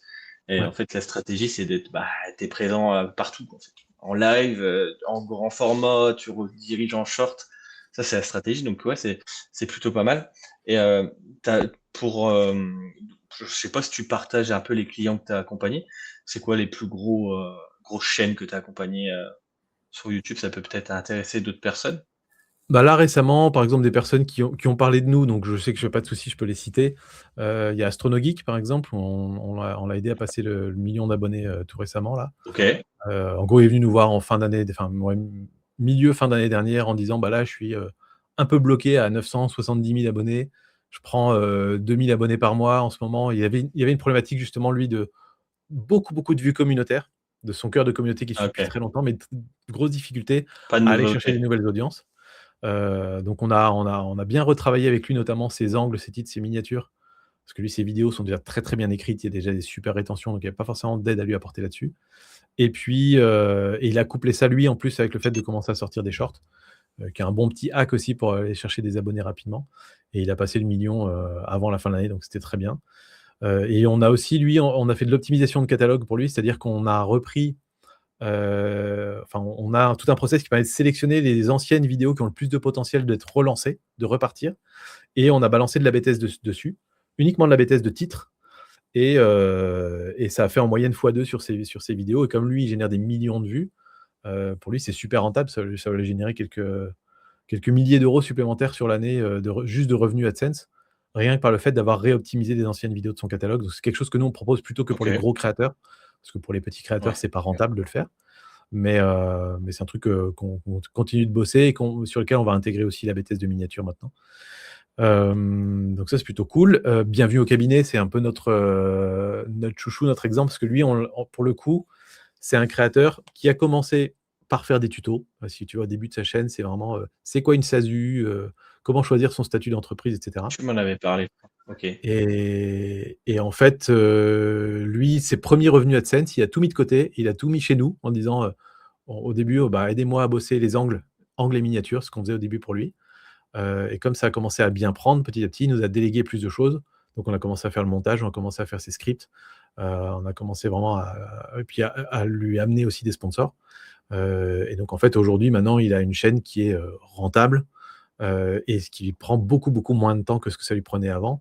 Et il est vraiment maintenant hyper connu, même auprès de très gros youtubeurs en fait qui le suivent et tout ça. Donc c'est très drôle. Il est vraiment maintenant dans le jeu des gros youtubeurs, quoi. Et il a même du mal des fois à s'en rendre compte, mais c'est vraiment le cas. Et j'adore toujours autant bosser avec lui et c'est un vrai plaisir. Et pour le coup, c'est un professionnel, c'est un expert comptable qui parle de comptabilité, le genre de chaîne qu'on n'imagine pas devenir virale et Ouais, tu faire m'étonnes. des centaines de milliers de vues. Et pourtant, de base, chacune de ses vidéos va faire entre 100 et 200 000 vues de base, et certaines passent le million de vues parce que il vulgarise bien et qu'on travaille bien ses scripts, ses sujets, ses angles. Et c'est trop bien, quoi. Et c'est ça qu'on adore faire. Donc on a parfois, même fréquemment, des clients professionnels B2B qui viennent nous voir et on se dit bon on va pouvoir répliquer un petit peu ce modèle de on va vulgariser ton expertise, on va la rendre sexy pour le grand public et ça va t'amener tout un tas de nouveaux clients, de nouvelles opportunités professionnelles derrière. Et potentiellement, d'ici 6 mois, 1 an, ça t'amènera aussi des sponsors qui te permettra de payer ta prod vidéo et que du coup tu sois juste sur du pur bénéfice, quoi. Une vidéo, ça coûte un peu combien à monter comme ça? Pas tes tarifs à toi, hein, mais une vidéo, par exemple, une personne qui veut le faire tout seul, montage, miniature, et cetera. Tu as un coût en tête ou pas du tout? Pour une En fait, personne qui veut ça dépend de débuter? tout ce que tu veux, mais on va dire que tu as de tout. En fait, c'est ça qui est compliqué, c'est que tu as de tout. Mmh. Mais si tu veux faire les choses correctement, bosser avec un monteur qui sait monter pour faire de la rétention, par exemple, qui va être capable de supprimer des parties qui servent à rien, qui va être capable de recréer une histoire à partir de tes rushs, trouver les bonnes illustrations, et OK. cetera. Un bon montage aujourd'hui, tu es entre, on va dire entre 600 et 1 000 € le montage, minimum, pour des vidéos comme Bienvenue au cabinet qui a des vidéos qui sont plus longues, plus illustrées, et cetera, on est au-dessus de ça encore. Un script, ça va être pareil. Un bon script, tu vas être entre 600, 700, 800 € pour une vidéo de 15-20 minutes. Et puis tout ce qui est miniature, on va plutôt être autour de 100 € la miniature. Si tu fais de la BTS, tu vas plutôt tourner autour de 200 €. Voilà, globalement à peu OK. près la direction que ça prend. Après, nous, on rajoute la partie travail sur l'angle et le sujet. Travaille avec ton stratégiste, en fait, on a des stratégistes chez Videobiz, donc tu peux rajouter 250-300 € là-dessus. Donc tu vois, globalement, quand tu prends le package global chez nous, ça commence autour de 2 000 €, quoi. C'est entre 2 000 et 2 500 pour une vidéo. Là-dedans, tu n'as pas le tournage. Le tournage, on t'aide à le faire chez toi, à te faire ton petit setup et tourner tes vidéos toi-même. Après, on peut le faire, hein, on a des gros clients sur lesquels on fait le tournage aussi. Notre plus gros client d'ailleurs, un de nos plus gros clients, c'est une boîte aux US. Et donc là-bas, OK. on bosse avec une boîte de com qui est là-bas, qui loue un studio et paye un acteur pour tourner les vidéos pour cette Ouais. boîte. Donc tu Ah vois, oui, ça peut OK, aller très, ouais, très loin. Mais pour cette OK. chaîne-là, on a fait toute la stratégie de contenu. On leur propose tous les sujets qu'on valide ensemble. On fait les recherches documentaires, on leur fait les scripts. Il y a le studio, il y a l'acteur, il y a le tournage, il y a le montage, il y a des petites miniatures, c'est la totale, quoi. l'analyse data évidemment derrière, c'est un Un truc petit aussi qu'on film. fait beaucoup. Ouais, c'est ça et Ouais, c'est ça, donc là, tu es sur les tarifs encore supérieurs s'il y a le tournage en plus avec. forcément. Mais eux, ils ont quasiment rien à faire, ils ont juste à se laisser porter, quoi. Ouais, c'est ça l'avantage. Un peu comme les gros youtubeurs aujourd'hui, Ouais, même français. si les gros youtubeurs, souvent, ils ont quand même ils restent dans l'édito, en fait, dans la partie édito, les choix de sujets et cetera, ils sont encore, assez structurés là-dessus, mais souvent, ils commencent à s'entourer d'une équipe, même si en France, on a un peu de retard encore là-dessus, mais je sais qu'aux US, les gros créateurs, ils ont une équipe créative, Ouais, et ils OK. payent même des stratégistes pour leur donner des idées de concepts, quoi. Il y a aujourd'hui Ouais, des je sais parce stratégistes que qui se font payer très cher pour juste dire, à MrBeast: «Tiens, voilà 100 idées de concepts», MrBeast et son équipe vont passer à côté et dire, «OK, ben, on va garder ces 5 là qu'on va tester et tiens, voilà tes 10 000 balles pour nous avoir envoyé 100 idées de concepts», quoi. Donc ouais, OK. Ouais, après c'est pas déconnant. c'est un business. C'est C'est ça. un business, mais qui va arriver en France. Mais en tout cas, enfin, je crois qu'aussi, hein, il y en a qui commencent à en avoir, hein, des gros youtubeurs des stratégistes, comme tu dis. Ouais, Ah non, OK. bah, oui, c'est nécessaire, c'est nécessaire. Ouais, OK. Et donc ouais, c'est trop cool. On arrive vers la fin de ce live podcast.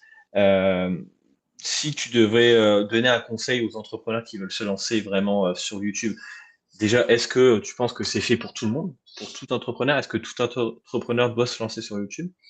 Et un conseil pour ceux qui veulent se lancer? Je pense, mais je suis biaisé, mais je pense que oui.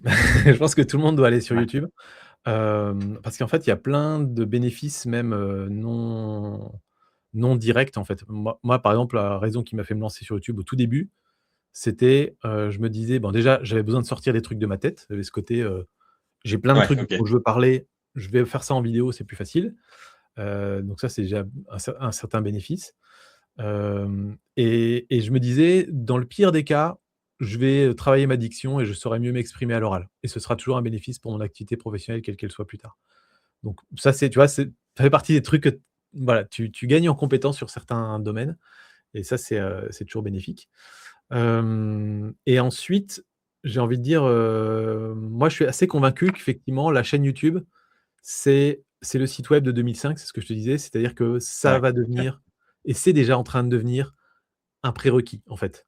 Et demain, moi, je veux me faire accompagner par quelqu'un sur un sujet particulier. Je vais aller voir les chaînes YouTube de ces personnes-là et puis je vais les écouter me parler et je vais mieux comprendre leur personnalité et je vais choisir comme ça. Parce qu'en fait, ça OK. simule le fait de rencontrer les gens dans la vraie vie. C'est comme si tu avais eu une discussion avec cette personne et la personne qui est pas sur YouTube à ce moment-là, qui a pas, ce côté, bah, en fait: «Viens me rencontrer en direct», bah, elle sera vite mise à la trappe, en fait. Donc pour l'instant, il y en a qui s'en sortent encore parce que, tout le monde n'a pas ce réflexe YouTube. Mais aujourd'hui, on va dire toutes les personnes de moins de 40 ans, ils l'ont le réflexe YouTube. Donc ça, voilà et puis ça va faire qu'augmenter dans la part de la population. Et puis aussi parce qu'il y a certaines thématiques où il y a simplement personne qui est vraiment présent sur YouTube. Beaucoup moins aux US où là, on voit que quasiment toutes les thématiques sont occupées. En France, il y a encore des places à prendre, mais il faut pas trop traîner, quoi. OK. Ouais, donc tout le monde devrait se lancer sur YouTube. Moi, je pense et surtout, je redis, mais ménagez-vous au début, faites en sorte d'entretenir votre propre motivation. Faites des formats simples, des formats, où vous avez l'impression de raconter des choses intelligentes et que ça peut vraiment servir votre audience. Au début, on se nourrit des commentaires. Tu vois, je pense quand on est à ton stade, on n'a pas énormément de commentaires, mais quand on a 3 4 personnes qui mettent un commentaire et qui disent: On «Ah est merci pour la content. valeur, c'était trop bien». On est Waouh! D'un content. seul coup, ça te Ouais, regonfle et c'est tu te vrai. dis: «Je suis reparti pour C'est vrai. 5 vidéos de plus», tu vois? Et Ouais, c'est donc vrai. si tu fais des vidéos, très templatisées, un peu nazes et cetera, tu vas pas prendre tu vois, ces commentaires vont pas te nourrir plus que ça. Ouais, Donc voilà, pas hésiter à y mettre un peu de sa personne, voilà et surtout ne pas attendre d'être parfait, parfait pour faire les premières vidéos parce que l je le dis tout le temps, mais les premières vidéos seront nulles. Moi, mes premières vidéos étaient dégueulasses. Tous les créateurs, leurs premières vidéos étaient nulles. Quand on les regarde, 6 mois après, on se dit: «Mais comment j'ai pu sortir ça?» Mais ça fait partie du process. ouais, Vous ça arrive. allez Et apprendre beaucoup plus vite en sortant 10 vidéos nazes qu'en essayant d'en faire une parfaite. Donc comme tous les réseaux finalement, hein. bah, ouais Comme, et c'est pas grave quand et je regarde personne les mes verra les anciens posts premières, sur c'est pas grave. LinkedIn. On s'en fout. Ouais, personne les verra. Ouais, c'est Et vrai. tu peux même les mettre en Ouais, non c'est vrai. répertorié après si tu as vraiment honte, et on peut retraiter les mêmes sujets plus tard aussi, c'est pas grave, Ouais, voilà. ça c'est l'avantage et même pour les personnes qui n'ont pas forcément le budget pour prendre un accompagnement avec quelqu'un qui est spécialiste dans ce domaine-là ou pour du montage, pour des miniatures, au moins faire des vidéos Ouais, et après améliorer avec le temps, quoi, avec le ouais, budget, etc. on a quand même de la chance aujourd'hui d'avoir, quasi aucune barrière à l'entrée pour pouvoir créer du contenu, à part prendre de son temps. Ouais, c'est Donc ça. en fait, c'est pour ça que je pense que le meilleur moment pour se lancer, c'est le moment où on n'est pas encore débordé de clients. Parce que dès le moment et c'est ça et c'est un petit peu un écueil qu'on peut avoir. On a certains de nos clients entrepreneurs, qui du coup démarrent YouTube au moment où ils ont quelques clients, ça vivote un peu, ils disent: «Je dois faire de la com» et cetera, ils font YouTube. Ça leur amène plein de clients et d'un seul coup, ils sont débordés et forcément, ils servent leurs clients en premier. Ils ont plus le temps de faire YouTube Ah, il et c'est là où délaisse. ça devient, du coup, ils ont une espèce de cycle où ils servent leurs clients, puis une fois qu'ils ont terminé leur prestat avec leurs clients: «Ah bah Ouais. merde, j'ai plus de clients, faut que je m'y remette». Et donc c'est parfois pas facile de faire cette transition. Donc c'est là où il faut être capable aussi derrière d'avoir des offres qui permettent de bien vivre et de dire: «Bon voilà, ça m'a ramené beaucoup de clients. Je vais me payer un monteur pour me dégager du temps et ne plus me dire: "Il me faut 40 heures pour sortir une vidéo", quoi». Ah non, bah, je pense que tu as répondu à toutes les questions. Ce que j'aime bien faire à la fin, c'est, et beh, donner un conseil à quelqu'un qui veut utiliser le YouTube pour son business. Mmh. Ça serait quoi le conseil que tu voulais donner? Quelqu'un qui veut utiliser YouTube pour son business. Un entrepreneur de mon type, par exemple. On va prendre mon type parce que bon, bah, ceux qui regardent, enfin ceux qui sont abonnés à mon LinkedIn et cetera, c'est un peu plus les entrepreneurs, solopreneurs, freelance et cetera. Tu leur donnerais quoi comme, conseil, heu, pour utiliser YouTube pour son business? Je sais qu'il y en a qui l'utilisent pour la prospection, par exemple.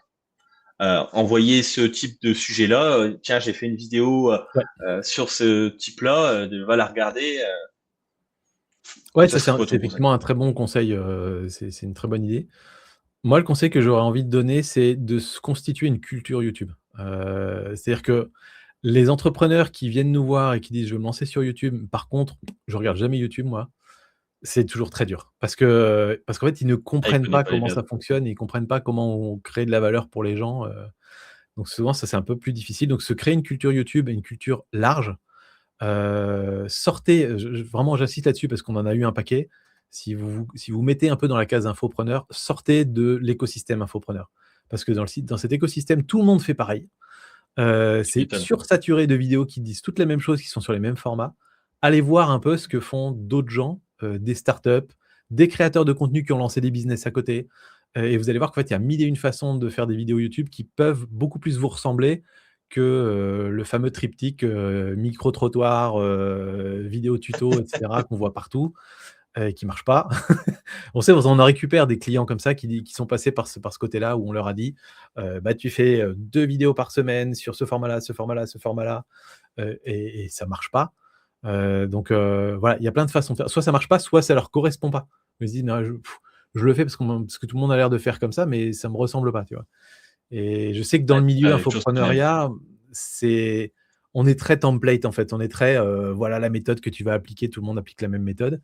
Et il y a beaucoup de gens qui disent: «Bah, ouais, mais je me reconnais pas là-dedans». Bah, c'est OK, faites différemment dans ce cas-là et ça pourrait être votre plus grande force, après finalement de pas faire comme tout le monde.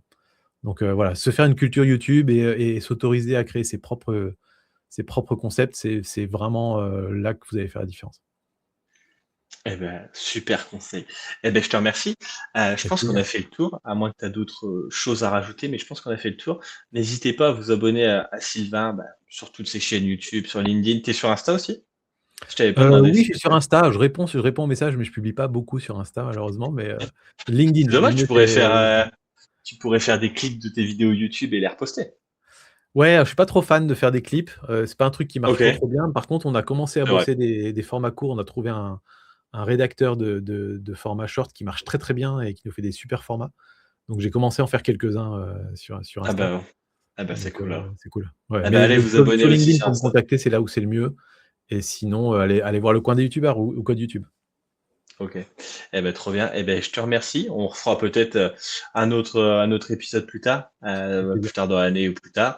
Et puis, bah, en tout cas, je te souhaite une bonne journée. Et je dis à bientôt à tout le monde pour les prochains épisodes parce qu'il y en aura encore plein d'autres qui sont prévus. Et puis, bah, toi aussi, à bientôt. Et puis, j'espère qu'on refera un autre épisode bientôt. Ça marche. À bientôt.